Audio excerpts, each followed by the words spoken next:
Alors, bonjour tout le monde. Bienvenue à cette révision de l'École du sabbat. Aujourd'hui, nous sommes à la conclusion du grand thème du trimestre qui est la grande controverse. Et la grande controverse va se terminer à un moment donné et c'est le message de l'Évangile, encore une fois, qui sera proclamé. Et ça va bien se terminer, finalement. Alors, Jonathan, est-ce que tu aimes les bonnes nouvelles? Ou tu aimes les enjeux, les romans, où est-ce qu'il y a beaucoup de problèmes et de difficultés? On a envie déjà de s'en sortir. On veut s'en sortir de celle-là, de cette controverse-là. De prendre des vacances, des longues vacances. Ah, ouais, absolument, absolument. Alors, merci pour ta présence encore une fois. Merci. Carlos, merci d'être là encore une fois. On va discuter de la grande controverse qui finit. Et ça va brasser, hein? Oui, ça va brasser? Oui, mais je ne suis pas d'accord avec Jonathan qu'on va être en vacances. Non, on va aller travailler. Des vacances comment dire, du péché et des conséquences du péché. Des choses négatives. Des choses négatives, c'est ça. Mais très bien. Alors, on va aller travailler. Avant de commencer le débat, est-ce que je peux te demander de commencer avec une courte prière, Carlos? Oui. On va prier maintenant. Merci, Père, de nous donner encore l'opportunité de parler de vous, de votre parole, de ce que vous voulez que nous sachions aujourd'hui dans les derniers temps. On vous demande de bien vouloir nous guider et aussi d'être clair pour toutes les personnes qui vont écouter cette émission, que ce soit clair pour eux aussi. Bénissez-nous, Père, au nom de Jésus. Amen. Amen. Amen. Alors, merci beaucoup. Alors, la 13e leçon, la conclusion dit que l'amour de Dieu triomphe. Alors, dans les dernières semaines, on a parlé beaucoup du grand conflit cosmique, de sur tous ses aspects avec les bêtes, les symbolismes de l'Apocalypse qui nous expliquent un peu comment ça va se terminer, comment le conflit va climaxer pour se terminer. Et il va y avoir des temps difficiles. Mais le dernier enjeu, c'est l'adoration. Qui adorerons-nous? Choisirons-nous l'amour de Dieu et ses principes et l'adorer pour cela? Ou bien non, nous allons à choisir la puissance, les puissances terrestres et les bêtes et tout ce qui va être représenté, de choisir les forces mondaines et du mal. Alors l'enjeu, c'est l'adoration. Choisirons-nous Dieu ou Satan? Et dans le verset mémorisé, il y a quand même quelque chose de très puissant là-dedans. C'est trouvé dans Apocalypse 21, 3, 4, qui est un peu la grande conclusion de la Bible qui commence ici. Et ça dit ceci: « J'ai entendu du trône une voix forte qui disait, « La demeure de Dieu est avec les humains. Il aura sa demeure avec eux. Ils seront ses peuples et lui-même qui est Dieu avec eux sera leur Dieu. Il essuiera toute larme de leurs yeux et la mort ne sera plus. Il n'y aura plus ni deuil, ni cri, ni douleur. » Car les premières choses ont disparu. Alors, nous vivons dans un monde de misère, de souffrance, mais notre Dieu, qui est plein d'amour envers nous, non seulement il veut restaurer tout ça, mais il veut habiter avec nous. On va être sur la meilleure place sur la terre, dans la Nouvelle Jérusalem, avec lui. Hein? Même si on a été désobéissants, puis les humains sont pas toujours été gentils avec le plan de Dieu.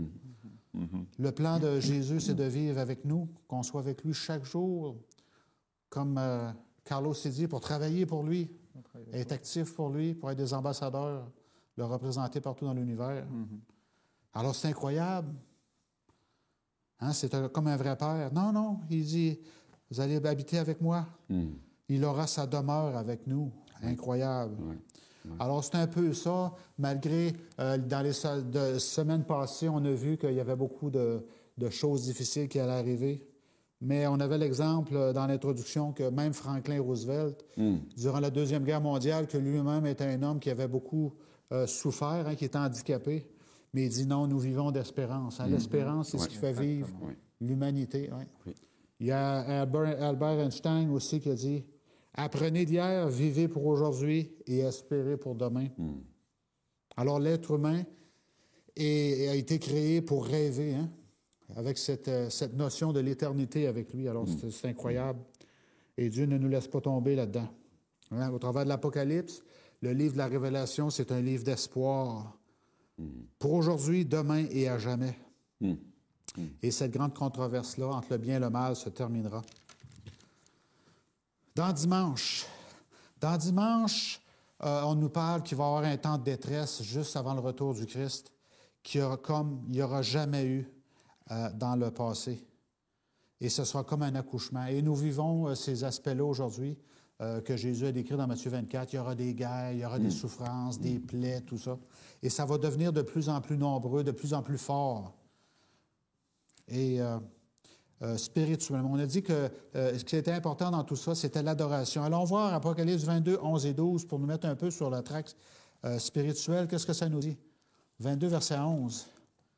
Ça dit que celui qui est injuste soit encore injuste, que celui qui est souillé se souille encore, et que le juste pratique encore la justice, que celui qui est saint se sanctifie encore. Alors, moi, je vois là-dedans comme une polarisation, où est-ce qu'à la fin des temps, il y aura clairement deux clans, ceux qui servent Dieu, puis ceux qui ne veulent pas le servir, qui veulent faire leur volonté. Mais, pardon, il y a quelque chose qui est intéressant dans ce verset, parce que c'est encore un appel à choisir. Choisir, oui, un choix, oui. Oui, oui. OK. Si tu étais comme cela, continue. Si tu étais comme cela, continue. Ça veut dire, fais ton choix. Oui. Mais parce qu'au milieu, on ne peut pas rester. Non, une zone grise, ça ne fonctionne pas. Oui. Oui, oui. Puis c'est ça qu'on voit dans les semaines passées, c'est ce qu'on a vu aussi. Il y a une polarisation du mal qui rempire tout ça. Mais nous, aujourd'hui, que choisissons-nous aujourd'hui? Ça commence aujourd'hui, ça, là, hein? Oui. Parce que Dieu nous demande d'être au chaud, Ou froid. mais Oui. pas tiède. Oui, oui. La 7e Église, finalement, hein, l'Église de Laodicée. Oui. Soyez chaud, soyez froid, mais décidez d'un côté ou de l'autre. Oui. Parce qu'il n'existe pas un point moyen. Non, non, ça ne fonctionne pas. Ça Hein? fonctionne pas. On a le Saint-Esprit ou on ne l'a pas, finalement. Non, parce qu'il y c'est a ça? des gens qui disent je ne vais pas à l'église, je crois en Dieu, mais je ne vais pas à l'église. Moi, j'ai fait mon culte à la maison, mais je vais garder n'importe quel jour. Oui, oui. Ça n'est pas biblique. Non, ça ne fonctionne pas. Ça ne fonctionne pas non plus. Absolument.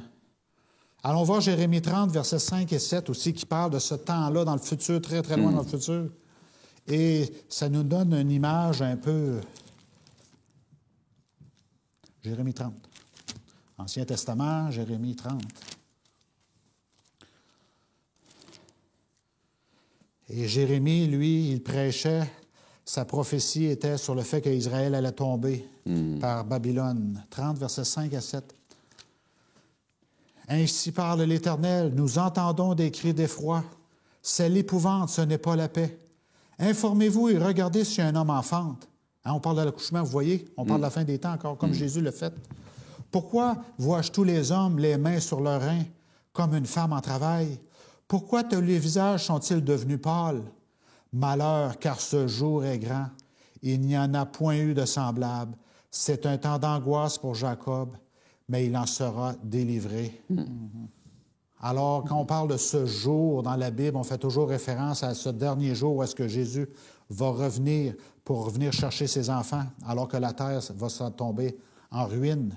Ce jour est grand, il n'y en a pas eu de semblable. Hein? On fait référence à Daniel 12 aussi, là-dedans, n'est-ce pas? Apocalypse 21 aussi qui en parle. Alors, on voit toute la même image, mais au travers de ça, un homme enfante, parce qu'il va être tellement angoissé, il va avoir tellement d'angoisse. C'est l'épouvante, ce n'est pas la paix. Alors, il va y avoir un temps extrêmement difficile. Quiconque sera trouvé dans le livre, hein, dans Daniel 12, le livre de vie. Alors, ça a affaire à le livre. Les livres font référence au jugement. Toujours cette notion que beaucoup de chrétiens n'aiment pas, que les gens n'aiment pas. Ce Dieu d'amour-là va juger aussi. Oui, mais oui, c'est toujours dit, ça a été dès le commencement, deux commandements, on sait qu'il y a un jugement. Sinon, on peut voir juste Adam et Ève, ils ont été jugés tout au début.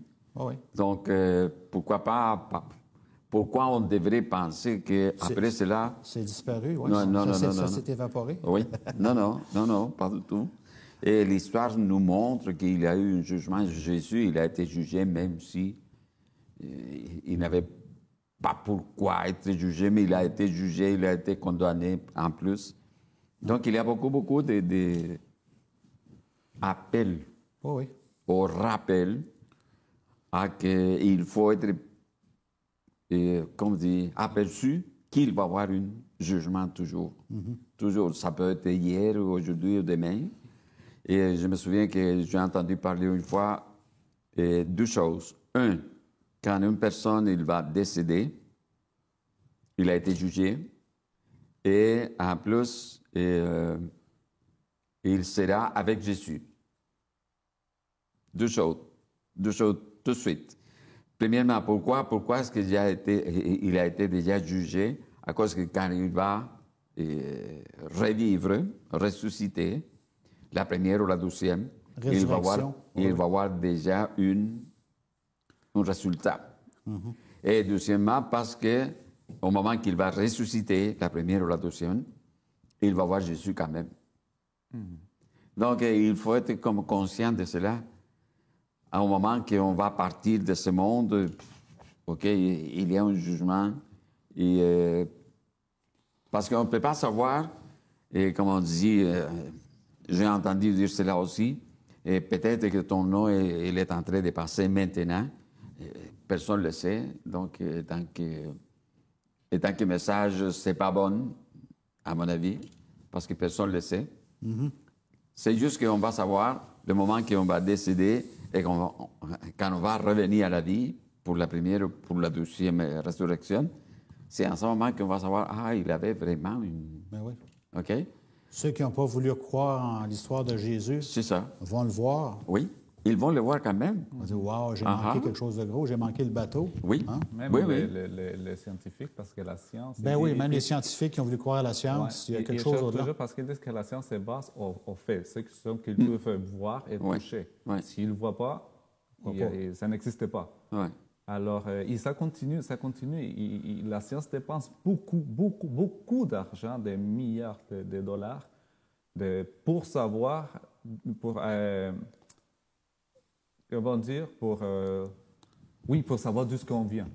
Il y a des théories, des fois sont acceptées, des fois on dit non, ça ne marche pas, c'est l'autre, après on revient sur la même. Il envoie des télescopes, des gens à l'extérieur pour d'où ce qu'on vient. Non, mais il y a un Dieu qui a créé la terre. Il dit non, ça ne marche pas. Non, c'est pas comme ça. On veut pas le croire. On va continuer de chercher, on va trouver les commencements. Où est-ce que la vie amorce? Mais si ça va continuer, à quel moment est-ce qu'ils vont se rendre compte qu'il y a vraiment un créateur? Oui. Il y a quelque chose de plus puissant que toute la science. Oui. Parce que la science est corrompue, malheureusement, par la pensée humaine. Lisons 1 Jean 3, versets 1 à 3, pour voir comment est-ce qu'on peut s'en sortir de ce temps de détresse-là. Parce que si on dit qu'on veut suivre Dieu, suivre ses commandements, tout ça, mais ça va être extrêmement difficile parce qu'il va y avoir des persécutions. On nous annonce qu'il y aura des décapitations, tout ça. Comment est-ce qu'on va faire? On a un petit chant avec cela en espagnol. Mira cuál amor nos ha dado el Padre. Oui. Explique-nous ce que ça veut dire. Voyez que l'amour du Père nous a témoigné pour que nous soyons appelés enfants de Dieu. Oui, c'est ça. Oui, c'est ça. Enfants de Dieu, et si nous le sommes. Et nous le sommes, oui. Et nous le sommes. Si le monde ne nous connaît pas, c'est qu'il ne l'a pas connu. Nous sommes maintenant enfants de Dieu et ce que nous serons n'a pas encore été manifesté. Mais nous savons que lorsqu'il paraîtra, ce grand jour, nous serons semblables à lui parce que nous le verrons tel qu'il est. Quiconque a cette espérance en lui se purifie comme lui-même est pur. Alors un appel à la pureté, d'être des petits-enfants et d'accepter Jésus par la foi, tout simplement. Oui. Et de marcher par la foi et de faire grandir cette foi-là chaque jour en tant que chrétien. Être des enfants de Dieu. Nous serons protégés par lui, nous serons bénis par lui. C'est ce que ça veut dire. Amen. Et Jean 8, 29, allons voir, ça dit « Je fais ce qui lui est agréable ». Et Jean 14, 30, qui parle « Le prince du monde vient, mais il n'a rien à moi ». Alors Jésus a vaincu, Jésus a gagné la bataille, et si on se tient de son côté, il est promis que malgré tout ce que Satan va faire, toutes les démonstrations qu'il va faire, nous serons du bon côté. La relation personnelle avec Jésus sera importante, ça dit dans Dimanche. La relation personnelle que les fidèles auront avec Jésus, elle sera tellement profonde qu'ils seront inébranlables. On se sera polarisé du côté de Jésus. Leur seul désir sera de lui plaire en toutes choses, de sorte que, par l'œuvre du Saint-Esprit, ils seront aussi purs que lui est pur. Le cœur de Jésus est hermétique aux tromperies de Satan. nous pouvons nous aussi refléter cet aspect de son caractère. N'avoir rien de Satan du monde en nous. Hein? Il y a quelque chose dans Psaume 27, versets 5 et 9, qui m'a fait réfléchir aussi. Psaume 27.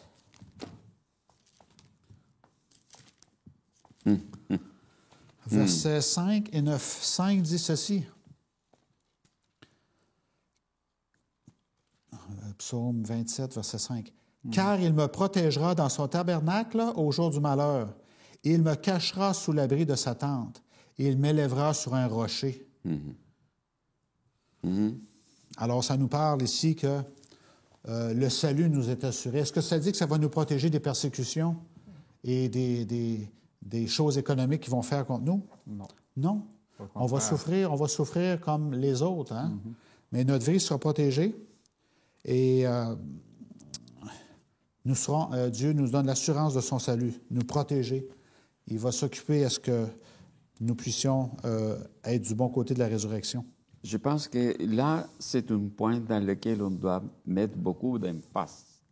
Parce qu'aujourd'hui, tu peux parler avec quelqu'un et ils vont parler du temps de détresse qui va venir et ils sont comme dans la peur. Oui, absolument. Mais est-ce qu'on croit ou on ne croit pas? Est-ce que je crois que Jésus, il est encore avec moi? Oui, OK. C'est sans problème, comme quelqu'un a dit. Peut-être que moi, je ne me rendrai pas là. Peut-être que Dieu va m'appeler à d'autres choses l'année prochaine, dans 6 mois. Oui. Alors, ça ne sert à rien de s'inquiéter du futur. Mais oui, c'est ça. Aujourd'hui, on vit, OK, aujourd'hui, on se fie à lui. Point final. Demain ne m'appartient pas. Je ne sais pas si demain, je serai. Donc, pourquoi penser toujours dans la détresse? Pourquoi? Ce n'est pas le message, vraiment. Ce n'est pas l'évangile que nous devons proclamer au monde. C'est plutôt aujourd'hui, OK, aujourd'hui, Jésus, il te donne le salut. Ça, c'est le message. Absolument. Alors, dans lundi, Jonathan, tu veux nous parler de Jean 14, qui a un message d'espoir encore et continue là-dedans. Et Jésus, avant de partir, nous donne des détails de comment nous préparer. Hein? En fait, c'est un événement qu'on attend depuis très longtemps, depuis la création du monde. Depuis le début, hein? Depuis le début, c'est le retour de Jésus. Et tout le monde l'espérait, même le diable l'espérait pour pouvoir, finir avec la promesse que Dieu avait donnée à Adam et Ève. Mais il a tout le temps essayé de finir la controverse. Par contre, nous voyons que... il veut la finir, il veut la gagner. Il voulait la gagner. Par colère, par rage. Il voulait.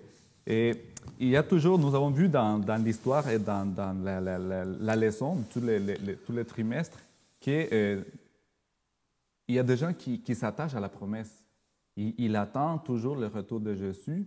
Et ça continue. Mais ils n'ont pas vécu, même les disciples. Il attendait le retour de Jésus. Oui. Parce qu'il disait, nous serons toujours en vie. Nous qui resterons en vie, nous allons le voir, le regarder quand il va descendre du ciel. Absolument. Mais ce n'était pas accompli, mais les mots, les paroles, c'est à nous. C'est nous qui attendons maintenant. Alors, il y a l'événement final qui vient avec un espoir.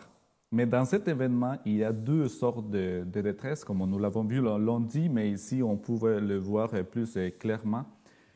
Il y a deux sortes de détresse. Il y a toujours la détresse à l'attente le moment final de l'histoire du monde. La détresse avec espoir et une détresse sans espoir. De quel côté est-ce qu'on va être? Parce que la terre sera bouleversée, détruite complètement. Complètement. On parle des signes dans les étoiles. Le soleil, il va y avoir des signes. Il va y avoir les 7 plaies aussi. Alors, le monde sera chaos total. Chaos total. Alors, il y a deux détresses. Ceux qui attendent le retour de Jésus et qu'on a hâte d'être délivrés, et les autres personnes qui, comme on nous dit, mais j'aimerais que nous allions sur Apocalypse 6, chapitre 6, verset 15. Oui, c'est fort. C'est un verset qui est fort. 17. Apocalypse 6. 6.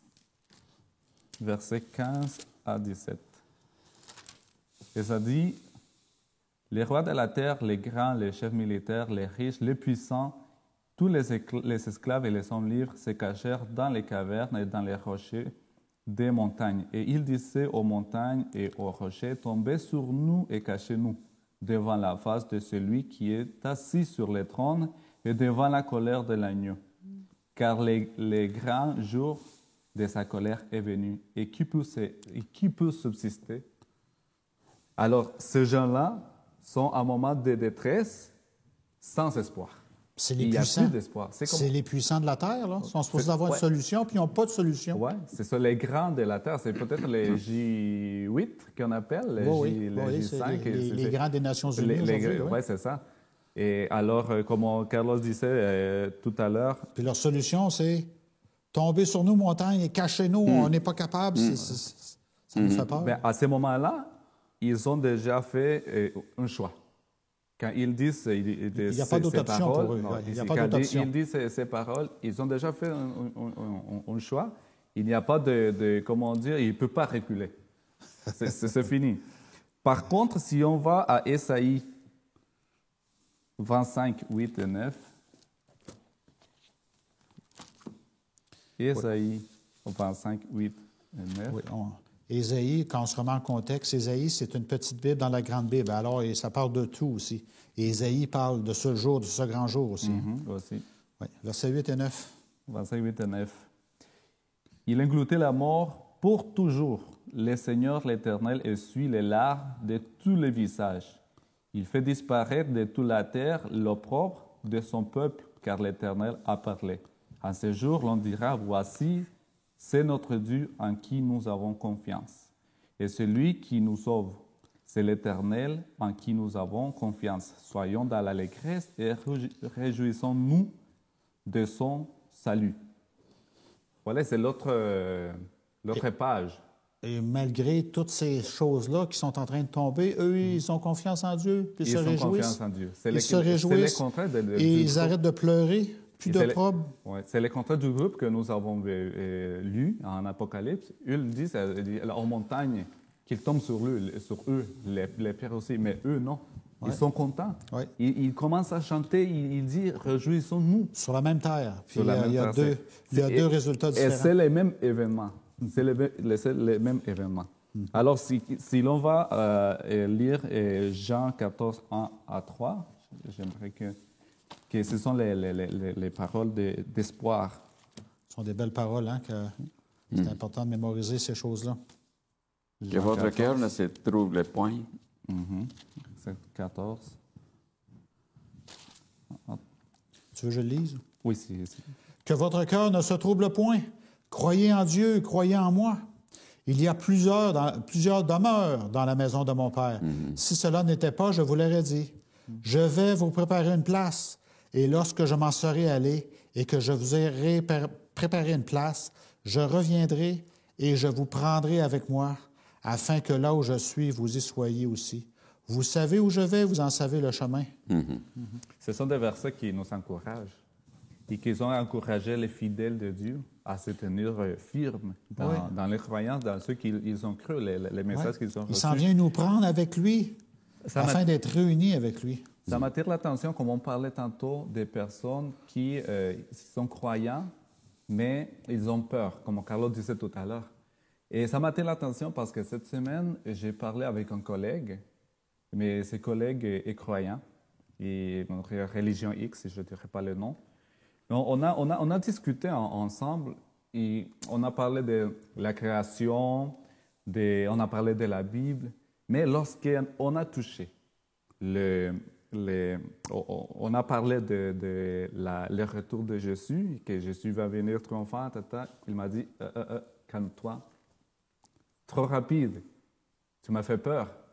Mais il est chrétien, il est croyant. Mais pourquoi qu'il dit ça? C'est un chrétien. Et nous voyons comment même les chrétiens ont peur de cet événement, c'est-à-dire qu'ils ne sont pas prêts. Ouais. Ils ne sont pas prêts. Ils croient. Donc, comment ils lisent, ils croient, mais ils ne pratiquent pas. Oui. Pratiquer cette foi tous les jours, de dire, le futur, Dieu s'occupe du futur, pour le bien, pour mon bien, si j'ai confiance en lui, si j'ai foi en lui. Exactement. Alors nous voyons, même les chrétiens, nous avons peur de parler de ce sujet. Et comment on va se tenir debout à la fin du temps? Ouais. Ah, il y a un petit paragraphe dans mon lundi que j'aime beaucoup qui dit « Les méchants prennent conscience des horribles conséquences du péché. » C'est tout relié au péché, ça. Tandis que les justes ont accepté la merveilleuse disposition de la grâce. La rébellion contre Dieu mène à la peur, à la culpabilité, à la condamnation et finalement à la ruine éternelle. Répondre favorablement à sa grâce salvatrice nous donne le pardon, la paix, la joie qui prendront une dimension éternelle lors de son retour glorieux. Il va essuyer les larmes de nos yeux parce qu'on sait que le meilleur vient d'arriver pour nous. C'est incroyable. Qu'est-ce qu'on va faire quand Jésus va revenir? Qu'est-ce qu'on va avoir le goût de faire? Comme tu dis, Jonathan, dans Apocalypse 15, versets 3 et 4, quelle sera notre réaction? Apocalypse 15, versets 3 et 4. Et il chantait le cantique de Moïse, le serviteur de Dieu, et le cantique de l'agneau. Il faut chanter deux chants, en disant « Tes œuvres sont grandes et admirables, Seigneur Dieu Tout-Puissant. Tes voies sont justes et véritables, Roi des nations. Qui ne craindrait, Seigneur, et ne glorifierait ton nom? » Alors, ceux qui vont être sauvés vont aimer l'avènement du Seigneur. C'est la réponse. Ils vont le craindre, mais le craindre, c'est pas de vouloir avoir les montagnes sur nous, de mourir, non. C'est Seigneur, finalement, tu viens me sauver, tu as cette puissance-là. Oui, c'est bien. C'est à ce moment-là qu'on va prendre des vacances. Des vraies vacances, oui. Être libéré du péché. Oui. Dans la tragédie des siècles, il y a une citation aussi qui vaut la peine de dire. La pensée que le Créateur de tous les mondes, l'arbitre de tous les destinés, est consenti à déposer sa gloire et à s'anéantir pour l'amour de l'homme restera éternellement un sujet de stupeur pour l'univers. La stupeur, c'est pas seulement pour l'étonnement. l'humanité, c'est pour l'univers. Pour l'univers aussi, là. Oui, absolument.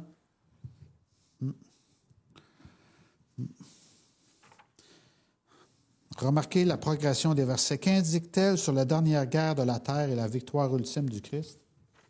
Ça va être un point culminant. Satan va mettre toute son énergie et Dieu va revenir aussi pour écraser cette chose-là. Mardi, les 1000 ans sur terre, le millénium, Carlos. Tout le monde, tous les chrétiens ont des versions différentes du millénium. Oui. Est-ce que c'est difficile à comprendre, le millénium, quand on lit Apocalypse 16? Non, mais par rapport au Apocalypse 20, c'est encore plus clair. Parce que ça dit, puis j'ai vu descendre du ciel un ange qui avait la clef de la vie, mais une grande chaîne dans sa main. Il saisit le dragon, le serpent ancien qui est le diable Satan, et il le lia pour 1000 ans. 1000 ans. En millénium. Mais le verset 4, ça dit, « Et je vis des trônes, et à ceux qui s'y assirent fut donné le pouvoir de juger. Et je vis les âmes de ceux qui avaient été décapités à cause du témoignage de Jésus et à cause de la parole de Dieu, et de ceux qui n'avaient pas adoré la bête ni son image, et qui n'avaient pas reçu la marque sur leur front et sur leurs mains. Ils revirent à la vie et ils régnèrent avec Christ pendant 1000 ans. Donc, nous avons 2000 ans. Oui. OK? 2000 ans, ça veut dire 1000 ans sur la terre, mais il y a une autre 1000 ans quelque part. OK? OK, OK? Explique-toi. OK. Pourquoi? Parce que... Mais c'est tout dans le passé, ça? Comment? C'est tout dans le passé? Non. OK. Je vis des trônes. Je vis. Ça a été la vision qui... Dans le futur, hein? C'est la prophétie dans le futur. OK? Et pourquoi on parle de 2000 ans? C'est pas qu'il y a 2000 ans, non. C'est 1000 ans ici et 1000 ans ici. Ce sont deux situations... Oui, ce sont deux tableaux. Deux espaces différents. Oui. Et nous avons ceux qui étaient inscrits dans le livre de la vie et qui sont ressuscités avec Jésus. Oui. Et les autres, ils sont morts pendant 1000 ans. Et entre eux, il a été lié l'ennemi de Dieu, ça veut dire Satan. Donc, il se passe deux choses en même temps, mais en différents endroits. Ils vont ressusciter sous la domination de Satan. Mais après 1000 ans, il faut regarder quand même que 1000 ans et 1000 ans. 1000 ans dans le ciel, ça va être, la parole dit, ils régnèrent avec Christ pendant 1000 ans. Donc, ils sont dans le royaume de Christ. Oui. Mais les autres, ils sont ici sur la terre. Dans l'abîme, hein, l'abîme. Hein? Mais oui. On pourra faire une étude théologique là-dessus si on parle de l'abîme. C'est ça. L'abîme qui est la terre vide, C'est la terre vide, détruite. Oui. Et pourquoi cela? Pourquoi cela? Parce que le jugement, en quelque sorte, c'est déjà fini. Jésus, il est déjà venu. Il a amené tous ceux qui sont ressuscités la première fois. Ils sont partis avec lui. Et le reste, il est mort. Et qui reste sur terre, c'est juste Satan et ses acolytes. OK? Donc, c'est pour cela qu'on pourrait et on devrait comprendre cela, qu'il se passe 1000 ans ici sur terre où il n'arrive rien du tout. Parce que le travail de Satan, c'est d'attirer de nouveaux acolytes. Mais il n'y a rien. Il n'y a plus de nouveaux acolytes ici. Il n'y a pas d'ouvrage pour lui. Il n'y a pas de personnes, tous sont morts. Forcé. Et ce sont, lui et ses anges, ce sont juste ceux qui restent en vie. Par contre, Jésus, il a avec lui tous ceux qui sont rescapés et qui sont partis avec lui. Donc, il faut regarder que ce sont deux choses différentes dans le même espace de temps. Donc, ce sont deux choses, deux situations qu'on peut les vivre en même temps, mais dans des endroits différents. Ça, c'est le millénium. C'est pas compliqué. Qu'est-ce qui va se passer pendant le millénium? Okay. La terre, elle est déjà détruite, on a parlé de cela. Ouais. Et ravagée, tout est détruit, tremblement de terre et toutes sortes de choses. Il n'y a pas de vie. Donc, J'ai une question pour toi. La zone grise, elle est où? là, La zone grise, entre les deux côtés. Là? je pense que s'il y a beaucoup de nuages, Il n'y en a pas. Hein? N'existe pas. Il n'y en a pas encore. Hein? Il n'y a pas de zone grise. Hein? Non. Avec Dieu, c'est deux côtés. Ben oui. Choisissez Ben celui oui. que vous voulez servir, Ben l'un oui. ou l'autre. oui, c'est Et ça. qu'est-ce qu'on va faire pendant les 1000 ans, Jonathan? Est-ce que vous avez des questions à poser à Dieu? Des questions? Des Moi, j'en ai questions? plein. Non, moi aussi. Oui. C'est-à-dire qu'il faut prendre un cahier et l'amener lors de prendre la fuite Oui. de la persécution, parce que c'est la seule chose qu'on peut ramener à cette blague. Parce que nous avons des questions. Absolument. Nous allons avoir 1000 ans, une éternité aussi, ça va continuer. Ouais. L'éternité, on a posé des questions. Par contre, ici, qu'est-ce que nous allons faire? Nous allons devenir les juges. Tu as une preuve de ça dans la Bible? OK. Vite fait? Allons-y sur Apocalypse 20. Oui, on parle du millénium, donc c'est dans le même Oui, contexte. c'est le même contexte. Oui, c'est le même contexte. C'est le même contexte. Alors, on va devenir des juges. Pourquoi? Parce que... Tu veux que je lise? Oui. Et je vis des trônes, et à ceux qui s'y assirent furent donnés le pouvoir de juger. Encore, juger encore. Et je vis les âmes de ceux qui avaient été décapités à cause du témoignage de Jésus, à cause de la parole de Dieu. Et de ceux qui n'avaient pas adoré la bête. On voit les deux côtés ici. Ceux qui sont morts à cause de Jésus et ceux qui n'avaient pas adoré la bête ni son image et qui n'avaient pas reçu la marque sur leur front et sur leurs mains. Ils revinrent à la vie, ils régnèrent avec Christ pendant 1000 ans. Les autres morts, le deuxième, ne revinrent point à la vie jusqu'à ce que les 1000 ans soient accomplis. C'est la première résurrection. Heureux et saints sont ceux qui ont part à la première résurrection. La seconde mort n'a point de pouvoir sur eux. Mais ils seront sacrificateurs de Dieu et de Christ et ils régneront avec lui pendant 1000 ans. OK. Juste une petite parenthèse. Oui. Par rapport au millénium. Au commencement du millénium, tu as la première résurrection. À la fin du millénium, tu vas avoir la deuxième Et résurrection. final. Ça va être la finale. C'est ça. Ouais. Les bons sont où? Dans la première. La première résurrection, c'est pour les bons, Oui. qui seront restaurés, régénérés. Tous nos cicatrices vont disparaître. Oui. Tous nos problèmes génétiques vont disparaître. On va pouvoir grandir comme le Christ lui-même. Et la deuxième, ce sont pour ceux qui seront ressuscités pour être avec Satan et combattre Dieu, hein, Oui. pour C'est le ça. jugement final. Oui, Oui. aussi, alors, ce qu'on va faire, c'est qu'on va réviser, on va faire des révisions sur les livres, Oui. sur tout ce que Jésus a fait pour nous donner notre récompense finale. Est-ce que Dieu a été juste ou non? C'est ça que nous allons voir. C'est le moment de poser la question. Oui, c'est ça. Oui, oui. Oui, c'est ça. Alors, il y a des personnes que nous pensons qu'ils seront au ciel, mais nous ne le ferons pas. Absolument. Nos Il y a parents, des personnes nos aussi parents, que nous nos serons enfants. étonnés parce qu'ils sont là. Oui, oui. Alors, comment ils ont atteint le ciel? Et il va y avoir des personnes qui sont étonnées parce que nous ne serons pas là. Ou que nous serons là. Oui, Oh. oui, oui. Puis nous Ok. allons. Et il faut faire attention à cela aussi. Oui. C'est ça que les sauvés vont faire. Vont réviser les livres et Poser des questions. poser les questions. Ils vont vérifier que vraiment Dieu est saint, juste et bon. Oui, oui. Parce qu'on a ici dans le même contexte, Apocalypse 20, verset 12. Des livres furent ouverts et un autre livre fut ouvert, celui qui est le livre de vie. Et les morts furent jugés selon leurs œuvres, d'après ce qui était écrit dans ces livres. Alors, on parle encore du jugement. Ouais. Chaque personne sera jugée pour ce qu'elle aura fait Oui. face au salut de Dieu, à l'amour de Dieu qui lui a été montré, manifesté. Combien de personnes, imaginez-vous? À ce moment-là, il y a 8 milliards dans tout le monde. Et les personnes qui ont vécu avant nous, Avant aussi. et 6 000 ans Oui, avant nous, oui. combien de Oui. personnes, combien de Puis noms ils sont écrits? dans la Bible, on parle toujours du mot du reste. Hein? Un reste. Un reste. C'est ça que- Mais et le reste, ça va être compris, les gens qui sont vécus avant nous, Oui, mais ça Aussi, fait beaucoup dès de le monde. commencement. Oui, Oui.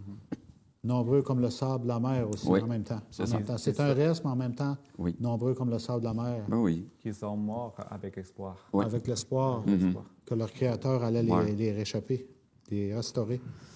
Alors, pendant les 1000 ans, on va juger, on va poser des questions à Dieu, et il va sécher nos larmes aussi, parce qu'il va y avoir des déceptions, il va y avoir des moments forts aussi. Il va y avoir des surprises. Quel est le sort de Satan et de ses disciples? Alors, quand tout sera révélé, quand le jugement sera fini, Dieu va régler le problème du mal et il va faire une œuvre un peu bizarre, c'est que Dieu va détruire une partie de sa création qui l'ont refusé. Il dit, maintenant, vous avez montré que vous ne m'aimez pas, alors... Satan, une personne a posé une question à un pasteur dans un programme de TV que j'ai vu. C'était des personnes, des pasteurs adventistes qui répondaient aux questions. Une personne a posé la question, est-ce que Satan, il peut être sauvé si il procède à la repentance? Et dans la Bible, on trouve que Dieu est à mort. Il peut le faire, mais Satan, il ne veut pas lâcher. Il ne veut pas lâcher. Il est attaché à ce qu'il veut. Ouais. Il- C'est il- lui-même, hein, il veut c'est prouver qu'il a raison. Et nous voyons ici qu'Apocalypse 29, il dit que, ils disent que le diable, quand la nouvelle terre va descendre, il va vouloir prendre la terre. Il va vouloir la conquérir. C'est-à-dire qu'il est toujours aveugle. Il est toujours en colère. Il est toujours une en colère aveugle. aveugle. C'est pour cela qu'il ne va pas procéder, pour son égoïsme, il ne va pas procéder à la repentance. C'est lui-même qui a choisi. Puis là, ça dit qu'ils vont être détruits, ils vont être tourmentés jour et nuit au siècle des siècles. Alors ça, c'est très mal interprété, cette chose-là. Hein? Est-ce qu'on Oui. peut en parler? Oui. Non. Qu'est-ce que ça veut dire, ça? Ça veut dire juste qu'une fois fini, c'est fini pour toujours. Oui, Malachie 4, hein? Prenons la peine d'aller le voir. J'ai prêché, Oui. prêché sur ce sujet-là il n'y a pas longtemps, sur Malachie. Oui. Mais rappelons-nous... 4. Oui.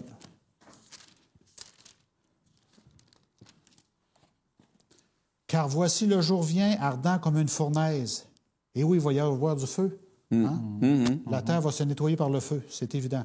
Tous les hautains et tous les méchants seront comme du chaume, hein, du foin sec. Oui. Qu'est-ce qui arrive avec le foin sec? Le jour qui viendra les embrasera, dit l'Éternel des armées. Il ne leur laissera ni racine ni rameau. Mais pour vous qui craignez mon nom, se lèvera le soleil de la justice, et la guérison sera sous ses ailes. Vous sortirez, vous sauterez comme les veaux d'une étable. Hey, c'est une belle image. Hein? Avez-vous déjà vu des veaux, ici au Canada, là, quand on laisse les vaches sortir dehors? Là, ils sont tellement contents. Là. Et vous foulerez les méchants, car ils seront comme de la cendre sous la plante de vos pieds, au jour que je prépare, dit l'Éternel des armées. Alors, on va reconquérir la terre, et ça nous dit que les méchants vont juste être brûlés, ça va être la poussière sur la terre. Il y a deux choses que, à mon avis, c'est important de bien saisir. Et la leçon nous parle des deux éternités. Et quelles sont les deux éternités? La première, c'est que tout le mal, ça va être anéanti, fini. Pour toujours. Pour toujours. Ça, c'est la première chose. Mais nous savons qu'il y a eu, comme tu l'as dit tantôt, il y a eu beaucoup de gens qui sont vécus avant nous, pendant 6000 ans. OK?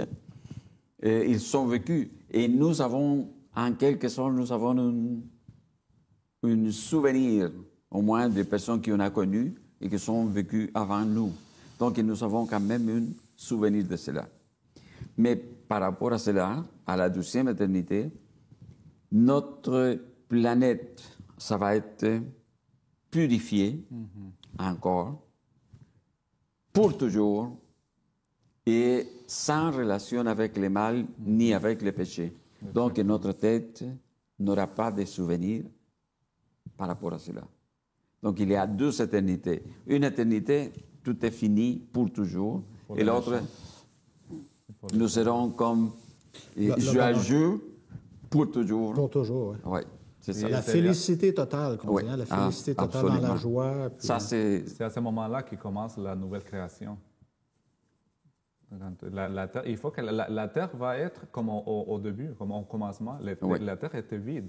Le jardin d'Éden va revenir. Oui, il n'y avait rien sur la terre. C'est Dieu qui a fait la création. Et il faut que la terre soit comme ça. C'est la même chose. Après les plaies, la terre est presque finie, détruite. Mais avec la mort des méchants et le feu de purification, on recommence en neuf. Et Dieu commence une nouvelle création.